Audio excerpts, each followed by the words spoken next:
सोचो, अगर तुम अपने पार्टनर के साथ छुट्टियां मनाने समंदर में जाओ और अगले ही पल खुद को दुनिया के सबसे खतरनाक सुनसान आइलैंड पर फंसा पाओ, जहां ना खाना हो ना मदद, सिर्फ मौत का इंतजार। लेकिन असली डर तब शुरू होता है जब उन्हें समझ आता है कि इस आइलैंड से आज तक कोई जिंदा वापस नहीं गया। फिल्म की शुरुआत एक कपल बैन और लॉरा से होती है, जो अपनी एनिवर्सरी सेलिब्रेट कर रहे होते हैं। लेकिन इस बार वो कुछ अलग करने का फैसला करते हैं। रोजमर्रा की भागदौड़ से दूर दोनों खुले समंदर में कुछ शांत दिन बिताने निकल पड़ते हैं। सिर्फ वो दोनों, दुनिया से बिल्कुल अलग। शुरुआत में सब कुछ बेहद शांत और लगभग परफेक्ट लगता है, लेकिन तभी लॉरा की नजर दूर एक खूबसूरत से द्वीप पर पड़ती है। एक ऐसा आइलैंड जो बिल्कुल शांत और अनछुआ दिखाई देता है। वह बेन से वहां रुकने के लिए कहती है। अब बेन को यह आइडिया खास पसंद नहीं आता। उसे उस जगह में कुछ अजीब सा महसूस होता है, लेकिन आज उनका खास दिन होता है और वह माहौल खराब नहीं करना चाहता, इसलिए मान जाता है। दोनों अपनी बड़ी बोट को वहीं छोड़ते हैं, एक छोटी रबर बोट पानी में उतारते हैं और आइलैंड की तरफ बढ़ने लगते हैं। लेकिन जैसे ही वो किनारे पर पहुंचते हैं, सब कुछ बदल जाता है। जो आइलैंड दूर से इतना खूबसूरत लग रहा था, वो पूरी तरह खाली और डरावनी खामोशी से भरा होता है। वहां जीवन का कोई निशान नहीं होता, सिर्फ कीचड़, उजड़ी हुई जमीन और एक अजीब सा सन्नाटा। तभी उन्हें एक छोटी सी झोपड़ी दिखाई देती है, जिससे उन्हें लगता है कि शायद यहाँ कोई रहता हो। लेकिन काफी देर तक खोजने के बाद भी उन्हें वहां कोई नहीं मिलता। बेन कहता है कि अब उन्हें वापस लौट जाना चाहिए, लेकिन लॉरा थोड़ा और घूमने की जिद करती है। और सच कहें तो यहीं से सब कुछ बदलना शुरू हो जाता है। जैसे जैसे वो आइलैंड के अंदर जाते हैं, उन्हें कुछ पुरानी और जंग लगी मशीनें दिखाई देती हैं। ऐसा लगता है कि कई साल पहले यहाँ कोई जरूर था, शायद वैज्ञानिक या कोई रिसर्च टीम। लेकिन अब सब कुछ पूरी तरह छोड़ दिया गया था। काफी देर तक किसी को ना ढूंढ पाने के बाद दोनों थोड़ा बैठकर आराम करने लगते हैं। और तभी बेन एक चीज नोटिस करता है। आसमान बहुत तेजी से काला हो रहा होता है। वह तुरंत समझ जाता है कि एक बड़ा तूफान आने वाला है। दोनों फौरन अपनी छोटी बोट की तरफ भागते हैं और अपनी मुख्य बोट तक पहुंचने की कोशिश करते हैं, लेकिन उससे पहले ही तूफान आ जाता है। विशाल लहरें उनकी बोट से टकराती हैं और बोट पूरी तरह पलट जाती है। दोनों बर्फ जैसे ठंडे पानी में जा गिरते हैं। अब आगे बढ़ने के बजाय वो वापस आइलैंड की तरफ तैरने लगते हैं। जब तक वो किनारे तक पहुंचते हैं, तब तक दोनों पूरी तरह थक चुके होते हैं, ठंड से कांप रहे होते हैं और बुरी तरह डर चुके होते हैं। वहां ना कोई असली सहारा था और ना ही कोई सुरक्षा। किसी तरह दोनों एक छोटी सी आग जलाने में कामयाब हो जाते हैं और पूरी रात डर के साए में सिर्फ जिंदा रहने की कोशिश करते हुए बिताते हैं। सुबह होती है, लेकिन हालात बेहतर होने के बजाय और भी खराब हो जाते हैं। उनकी मुख्य बोट गायब हो चुकी होती है, पूरी तरह लापता। लॉरा तुरंत बेन से सवाल करती है, शायद उसने बोट को ठीक से बांधा नहीं था। लेकिन बेन को पूरा यकीन होता है कि उसने सब सही किया था। अंदर ही अंदर दोनों सच जानते थे, तूफान उनकी बोट को अपने साथ ले गया था। फिर भी उम्मीद छोड़े बिना दोनों आइलैंड की सबसे ऊंची जगह पर चढ़ते हैं, ये सोचकर कि शायद कहीं दूर उन्हें अपनी बोट दिखाई दे जाए। लेकिन जितना भी दूर वो देखते हैं, उन्हें कुछ नहीं दिखता। और यही पहली बार उन्हें सच का एहसास होता है। वो फंस चुके हैं एक सुनसान आइलैंड पर, दुनिया से बहुत दूर, बिल्कुल अकेले। और तभी हालात और भी बदतर हो जाते हैं। उनकी छोटी बोट का फ्यूल भी खत्म हो जाता है, यानी अगर वो यहाँ से निकलने की कोशिश भी करें तो उन्हें खुद नाव चलानी पड़ेगी। लेकिन किनारा इतना दूर था कि वहां तक पहुंचना लगभग नामुमकिन था। सबसे पहले लॉरा इस सच्चाई को समझती है। वह बेन से कहती है कि इस तरह यहाँ से निकलना असंभव है। अगर एक और तूफान आया तो वो दोनों जिंदा नहीं बचेंगे। फिलहाल इस आइलैंड पर रहना ही उनका एकमात्र रास्ता था। लेकिन यहाँ जिंदा रहना आसान नहीं था। भूख सताने लगती है, फिर प्यास, और धीरे धीरे कमजोरी उनके शरीर पर हावी होने लगती है। दोनों अलग अलग दिशाओं में जाकर दोबारा पूरे आइलैंड में कुछ ढूंढने की कोशिश करते हैं, कोई भी चीज जो उनकी मदद कर सके। और आखिरकार उन्हें एक छोटी सी उम्मीद मिलती है। उन्हें मीठे पानी का एक झरना मिल जाता है। वो पल उनके लिए बहुत बड़ा था। दोनों पानी पीते हैं, जो भी बर्तन मिलते हैं उनमें पानी भर लेते हैं। और तूफान के बाद पहली बार उन्हें थोड़ी राहत महसूस होती है। लेकिन सिर्फ पानी काफी नहीं था, उन्हें खाने की भी जरूरत थी। रात में हालत ऐसी हो जाती है कि जिंदा रहने के लिए उन्हें पेड़ पत्ते तक खाने पड़ते हैं। ना फोन था, ना रेडियो, और ना ही मदद बुलाने का कोई तरीका। इसलिए वो जमीन पर एक बड़ा सा SOS का निशान बनाते हैं, इस उम्मीद में कि शायद गुजरने वाला कोई जहाज उसे देख ले। लेकिन अंदर ही अंदर वो जानते थे कि अब सब कुछ सिर्फ किस्मत के भरोसे है। दिन गुजरने लगते हैं, फिर और दिन। वो पुरानी मशीनों के टूटे हिस्सों से एक छोटा सा आश्रय बना लेते हैं। उन्हें एक डिब्बा भी मिल जाता है जिसमें वो पानी जमा कर सकते थे। और धीरे धीरे जिंदा रहना ही उनकी रोज की जिंदगी बन जाता है। हर दिन वो खाने की तलाश में निकलते और लगभग खाली हाथ लौट आते। लेकिन फिर एक दिन उन्हें कुछ ऐसा मिलता है जिसकी उन्होंने कल्पना भी नहीं की थी। उसी आइलैंड पर 3 कब्रें, यानी वो पहले लोग नहीं थे जो यहाँ फंसे थे। और ये बात उन्हें अंदर तक हिला देती है। लॉरा धीरे धीरे उम्मीद खोने लगती है, लेकिन बेन लगातार उसे हिम्मत देता रहता है। वह लॉरा से कहता है कि उसे हार नहीं माननी चाहिए, एक ना एक दिन कोई ना कोई जरूर आएगा। लेकिन सिर्फ उम्मीद से पेट नहीं भरता। कई दिनों तक सही खाना ना मिलने की वजह से उनका शरीर जवाब देने लगता है और आखिरकार लॉरा बेहोश होकर गिर पड़ती है। बेन उसे उठाकर वापस आश्रय तक लाता है। पूरी तरह लाचार बस उसे धीरे धीरे टूटते हुए देखता रहता है। लेकिन अगली सुबह जब लॉरा उठती है तो उसके अंदर कुछ बदल चुका होता है। वह साफ शब्दों में कहती है कि अब वो सिर्फ बचाए जाने का इंतजार नहीं कर सकते, उन्हें खुद जिंदा रहने के लिए लड़ना होगा। और तभी वह लकड़ियां उठाती है और उन्हें तेज करना शुरू कर देती है। अब वो शिकार करने वाले थे। फिल्म आगे बढ़ती है और बेन और लॉरा अपनी छोटी बोट में बैठकर आइलैंड के दूसरे हिस्से की तरफ जाते हैं। और तभी उन्हें कुछ ऐसा दिखाई देता है जो उन्होंने काफी समय से नहीं देखा था जिंदगी। वहाँ पेंगुइनों का एक झुंड होता है। एक पल के लिए लॉरा बिल्कुल रुक जाती है। उसकी आंखों में राहत भी होती है और दर्द भी, क्योंकि वह समझ चुकी होती है कि इसका मतलब क्या है। उसने पहले कभी किसी की जान नहीं ली थी, उसने कभी ऐसा करने के बारे में सोचा तक नहीं था। लेकिन अब हालात अलग थे। अब बात सिर्फ जिंदा रहने की थी। हिचकिचाहट के साथ आंखों में आंसू लिए दोनों शिकार करते हैं। और उस दिन कई दिनों बाद पहली बार उन्हें पेट भरकर खाना मिलता है। कुछ समय के लिए चीजें थोड़ी संभली हुई लगने लगती हैं। उनके पास पानी था, खाना था और अब वो इस जगह पर जिंदा रहना सीख चुके थे। लेकिन एक चीज अभी भी उनके पास नहीं थी, घर लौटने का रास्ता। हर दिन वो समुद्र किनारे जाकर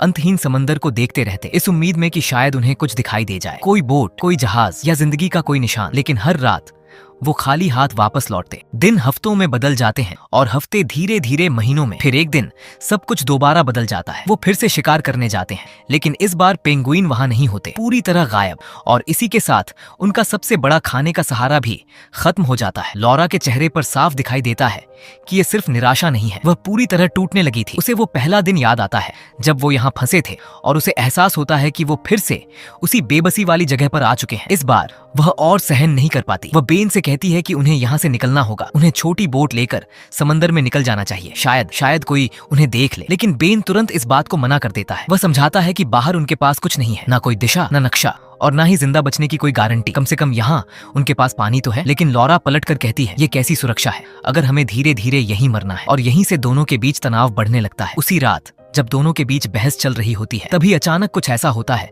जिसकी उन्होंने उम्मीद भी नहीं की थी। उन्हें दूर समंदर में एक रोशनी दिखाई देती है, एक जहाज, असली जहाज। उस पल बाकी सब कुछ जैसे गायब हो जाता है। दोनों तुरंत किनारे की तरफ भागते हैं, जोर जोर से चिल्लाते हैं, हाथ हिलाते हैं और खुद को दिखाने की पूरी कोशिश करते हैं। लेकिन जहाज उनसे बहुत दूर होता है, उनकी आवाज वहां तक नहीं पहुंचती और यहीं से हालात बुरी तरह बदल जाते हैं। बेन उस जहाज को देखता है और समझ जाता है कि शायद यही उनका आखिरी मौका है। बिना एक पल सोचे वह बचा हुआ थोड़ा सा फ्यूल उठाता है, बोट में डालता है, इंजन स्टार्ट करता है और सीधे जहाज की तरफ निकल पड़ता है। लॉरा घबरा जाती है, वह चिल्लाकर उसे रोकने की कोशिश करती है, कहती है कि वह वहां तक नहीं पहुंच पाएगा, उनके पास इतना फ्यूल नहीं है। लेकिन बेन उसकी एक नहीं सुनता, क्योंकि उसके दिमाग में सिर्फ एक ही बात चल रही होती है, या तो वह इस मौके को पकड़ लेगा या फिर वो हमेशा के लिए खत्म हो जाएगा। और देखते ही देखते वह अंधेरे समंदर में गायब हो जाता है। लॉरा वहीं खड़ी उसे जाते हुए देखती रह जाती है, पूरी तरह बेबस। समय बीतता है और आखिर वही होता है जिससे लॉरा डर रही थी। फ्यूल खत्म हो जाता है। बेन की बोट समंदर के बीचों बीच रुक जाती है। वह जहाज के करीब तो था, लेकिन इतना नहीं कि वहां तक पहुंच सके। जहाज आगे बढ़ जाता है और उसी के साथ उनका वो मौका भी खत्म हो जाता है। इधर आइलैंड पर लॉरा इंतजार करती रहती है। एक दिन गुजरता है, फिर दूसरा,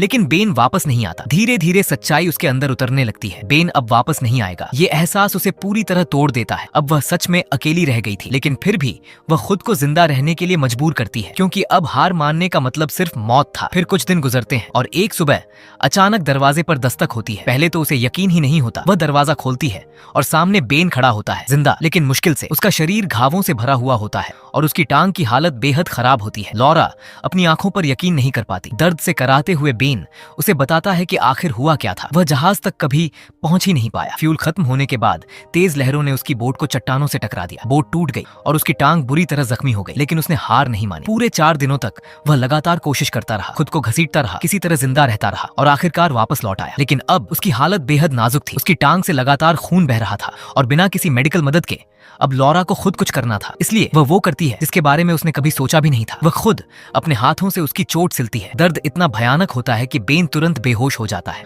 और उसी पल सब कुछ एक बार फिर बदल जाता है। अब बेन की जिंदगी पूरी तरह लॉरा के हाथों में थी और इस बार वह टूटती नहीं। हर दिन वह उसका ख्याल रखती है, उसके लिए खाना ढूंढती है, पानी लाती है और किसी तरह उसे जिंदा रखती है। धीरे धीरे, बहुत धीरे बेन ठीक होने लगता है। समय गुजरता रहता है और 1 महीने से भी ज्यादा बीत जाने के बाद भी वो दोनों वहीं फंसे होते हैं, अब भी संघर्ष करते हुए। लेकिन अब उनके सामने एक नया खतरा आ चुका था, सर्दी। पूरा आइलैंड जमने लगता है, हवा बेहद खतरनाक और जानलेवा हो जाती है और लॉरा एक बात साफ समझ जाती है, अगर वो यहाँ ज्यादा दिन और रुके तो ठंड उन्हें मार डालेगी। इसलिए वह एक फैसला करती है, अब उन्हें यहाँ से निकलना ही होगा। लेकिन बेन जो अभी भी काफी कमजोर होता है मना कर देता है। उसे पता होता है कि वह इतना लंबा सफर तय नहीं कर पाएगा। लॉरा उससे बहस नहीं करती क्योंकि अंदर ही अंदर वह पहले ही समझ चुकी होती है कि अब उसे क्या करना है। वह अकेले जाने वाली थी। लॉरा चुपचाप अपनी तैयारी शुरू कर देती है क्योंकि उसे पता होता है कि शायद यही उसका आखिरी मौका है। वह जितना थोड़ा बहुत खाना और पानी इकट्ठा कर सकती है करती है। बैन के लिए भी थोड़ा सामान छोड़ देती है और बिना कोई ड्रामा किए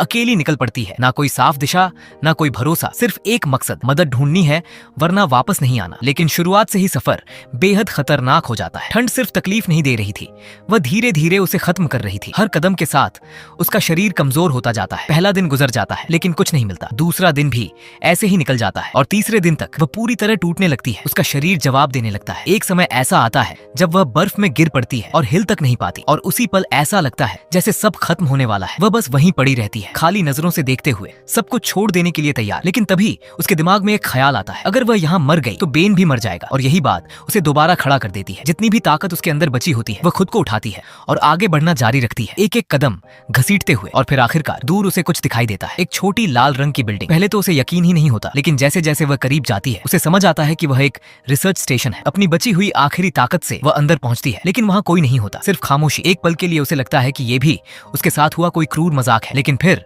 उसकी नजर आसपास जाती है। खाना, गर्म कपड़े, बिस्तर, कंबल, हीटर, वो सब कुछ जिसके लिए वो इतने समय से तरस रहे थे वहां मौजूद होता है। उसे अपनी आंखों पर यकीन नहीं होता। कई दिनों बाद पहली बार वह पेट भरकर खाना खाती है, खुद को गर्म करती है और धीरे धीरे इतनी ताकत वापस पा लेती है कि साफ सोच सके। तभी उस जगह को खोजते हुए उसे एक और जरूरी चीज मिलती है, एक स्नो स्लेज और एक नक्शा। यही था उनका बाहर निकलने का रास्ता। बिना एक सेकंड गंवाए वह जरूरी सामान इकट्ठा करती है, स्लेज पर लादती है और तुरंत बेन को बचाने वापस निकल पड़ती है। वापसी का सफर भी उतना ही मुश्किल होता है, लेकिन इस बार उसके पास एक मकसद था। जब तक वह आइलैंड पर पहुंचती है तब तक रात हो चुकी होती है और तभी सब कुछ फिर से बिखर जाता है। उनका आश्रय पूरी तरह तबाह हो चुका होता है। एक भयानक तूफान उसे उड़ा चुका था। एक पल के लिए लॉरा का दिल जैसे रुक जाता है। वह घबराकर हर तरफ बेन को ढूंढने लगती है लेकिन कहीं कोई निशान नहीं मिलता और उसी पल उसके दिमाग में सबसे बुरा ख्याल आता है, शायद बेन नहीं बचा। लेकिन वह इस बात को मानने से इनकार कर देती है। वह टूटे हुए हिस्सों को हटाकर उसे ढूंढना शुरू करती है, लगातार उसका नाम पुकारती रहती है और फिर आखिरकार उसे बेन मिल जाता है, मलबे के नीचे दबा हुआ। उसका शरीर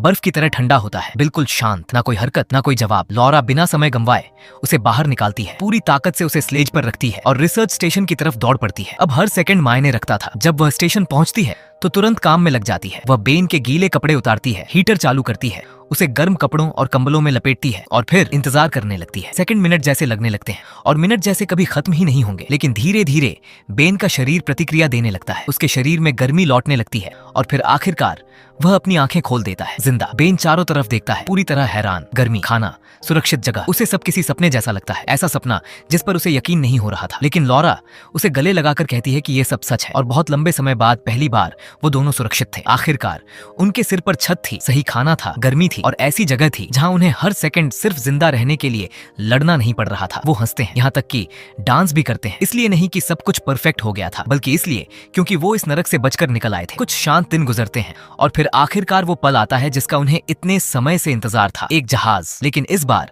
वो उनके पास से गुजरता नहीं, वह सीधे रिसर्च स्टेशन पर आता है। वैज्ञानिकों की एक टीम वहां पहुंचती है और उसी के साथ उनका संघर्ष खत्म हो जाता है। इतनी तकलीफों, दर्द और मौत जैसे हालातों से गुजरने के बाद आखिरकार वो दोनों बचा लिए जाते हैं। हर उस पल में जब सब खत्म होता हुआ लग रहा था वो दोनों साथ खड़े रहे और फिल्म इसी के साथ खत्म होती है। अगर आपको वीडियो पसंद आई हो तो लाइक और चैनल एस वाई रोमान को सब्सक्राइब जरूर करें।